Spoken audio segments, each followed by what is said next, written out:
Hi అండి అందరికీ welcome back to our channel. ఈ రోజు వీడియోలో కోడిగుడ్డు వెల్లుల్లి కారాన్ని టేస్టీగా ఇంట్లో ఎలా చేసుకోవచ్చో చూపిస్తున్నానండి. కోడిగుడ్డు వెల్లుల్లి కారాన్ని ఇలా చేసి పెట్టారంటే ఇంకో పోటీకి ఉంచాలన్నా కూడా మీకు అస్సలు ఉండదండి. ఈ పూటకి ఫినిష్ అయిపోతుంది. అంత టేస్టీగా ఉంటుందన్నమాట. లంచ్కి కానీ డిన్నర్కి కానీ అస్సలు టైం లేదు అన్నప్పుడు అన్నంలోకైనా చపాతీలోకైనా ఫాస్ట్గా చేసుకోవాలి అనుకుంటే ఫాస్ట్ అండ్ సింపుల్గా ఈజీగా అయిపోతుందండి. అది కూడా ప్రోటీన్తో ఇలా కనుక మీరు అనుకుంటే ఈ రెసిపీ ది బెస్ట్ అన్నమాట. అంతేకాదండి, నోరు చప్పగా ఉండి ఏదైనా కారంగా తినాలనిపిస్తే కనుక ఈ రెసిపీ ట్రై చేయండి. మళ్ళీ ఫుల్ సాటిస్ఫై అయిపోతారు. టేస్టీగా క్విక్గా ఈజీగా తయారు చేసుకోవచ్చు. మరి ఇక అస్సలు ఆలస్యం చేయకుండా ఈ కోడిగుడ్డు వెల్లుల్లి కారాన్ని ఎలా చేసుకోవాలో చూసేద్దామా. ముందైతే ఈ కోడిగుడ్లని బాయిల్ చేసుకోవాలి. ఎగ్స్ని బాయిల్ చేసుకోవడానికి ఒక బౌల్లో వాటర్ తీసుకొని దాంట్లో కొద్దిగా ఉప్పు వేసేసుకొని ఇలా ఒక 15 to 20 మినిట్స్ బాయిల్ చేసేసుకోవాలి. ఎగ్స్ బాయిల్ అయ్యేలోపు మనం ఆనియన్స్ని సన్నగా కట్ చేసి పెట్టుకుందాము. ఇలా గుడ్లన్నిటిపైన పెక్కు మొత్తం తీసేసి ఒక ప్లేట్లోకి తీసుకోవాలి. ఈ ఎగ్స్ని లైట్గా ఆయిల్లో వేయించుకోవాలి. ఇప్పుడు ఒక్కొక్క గుడ్డుని ఈ విధంగా హాఫ్ కింద కట్ చేసుకోవాలి. కట్ చేసేటప్పుడు ఇలా ఎల్లో పార్ట్ అనేది సెపరేట్ అయిపోకుండా జాగ్రత్తగా కట్ చేసుకోవాలి. ఎగ్స్ని కట్ చేయకుండా కూడా ఫ్రై చేసుకోవచ్చండి. నేనైతే ఇలా హాఫ్ పార్ట్గా కట్ చేసుకున్నాను. ఇలా ఎగ్స్ అన్నీ కూడా కట్ చేసుకున్న తర్వాత స్టవ్ మీద ప్యాన్ పెట్టుకొని ప్యాన్లోకి ఒక హాఫ్ టేబుల్ స్పూన్ దాకా ఆయిల్ వేసుకుందాము. ఈ నూనెలోకి 1/4 టీ స్పూన్ దాకా పసుపు వేసుకోవాలి. ఒకసారి కలిపేసేసి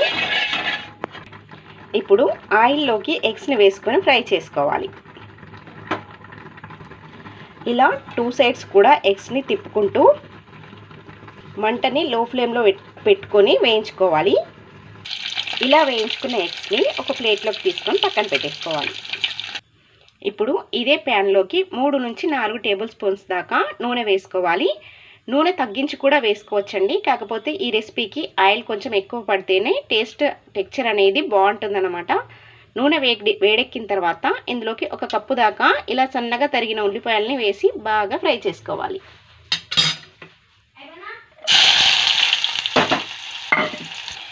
మీడియం ఫ్లేమ్లో ఉల్లిపాయలు బాగా గోల్డెన్ కలర్ వచ్చేంత వరకు ఫ్రై చేసుకోవాలి. ఉల్లిపాయలు వేగేలోపు ఇందులోకి కావాల్సిన వెల్లుల్లి కారాన్ని తయారు చేసుకుందాం. ఒక మిక్సీ జార్ తీసుకొని అందులోకి ఒక 2 స్పూన్ దాకా జీలకర్ర, 1 టీ స్పూన్ ఉప్పు, ఇందులోకి పొట్టు తీసిన ఎల్లిపాయల్ని 10 నుంచి 15 వరకు వేసుకోవాలి. ఇప్పుడు దీన్ని ఫైన్గా గ్రైండ్ చేసుకోవాలి. ఇలా క్రష్ చేసుకున్న వెల్లుల్లి ముద్దని పక్కన పెట్టేసుకుందాం.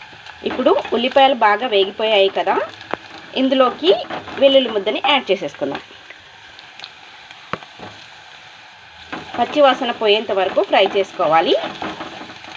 ఒకసారి టేస్ట్ చూసుకొని ఈ స్టేజ్లో సాల్ట్ని అడ్జస్ట్ చేసుకోండి. తర్వాత మనం ఫ్రై చేసి పక్కన పెట్టుకున్నాం కదా, ఎగ్స్ వేసేసి కాస్త రోస్ట్ చేసుకోవాలి. ఇప్పుడు ఇందులోకి 2 రెమ్మల కరివేపాకు, అలాగే 4 పచ్చిమిరపకాయలని ఇలా చీల్చుకొని వేసుకోవాలి. పచ్చిమిర్చి కరివేపాకు ఫ్లేవర్ ఈ మసాలాకి బాగా పడుతుందన్నమాట. ఆ తర్వాత దించే ముందుగా 1 టీ స్పూన్ దాకా గరం మసాలా, 2 టేబుల్ స్పూన్ల దాకా సన్నగా తరిగిన కొత్తిమీర వేసేసి ఒకసారి అంతా కలిపేసి స్టవ్ ఆపి పక్కకు దించేసుకోవడమే. అంతే, చాలా సింపుల్గా టేస్టీగా కారంగా మంచి ఫ్లేవర్తో కోడిగుడ్డు వెల్లుల్లి కారం ఎగ్ గార్లిక్ రోస్ట్ రెడీ అయిపోతుంది. వేడివేడి అన్నంలోకైనా చపాతీలోకైనా చాలా టేస్టీగా ఉంటుందండి. మీరు కూడా ఈ వీడియో చూసాక డెఫినెట్గా ఇంట్లో ట్రై చేయండి. ట్రై చేసి టేస్ట్ చేసిన తర్వాత మీ ఫీడ్బ్యాక్ని నాతో షేర్ చేయడం మర్చిపోద్దండి. వీడియో నచ్చితే లైక్ చేయండి, మీ ఫ్రెండ్స్కి రిలేటివ్స్కి షేర్ చేయండి. మరిన్ని టేస్టీ సింపుల్ రెసిపీస్ కోసం మన ఛానల్ని సబ్స్క్రైబ్ చేసుకోండి.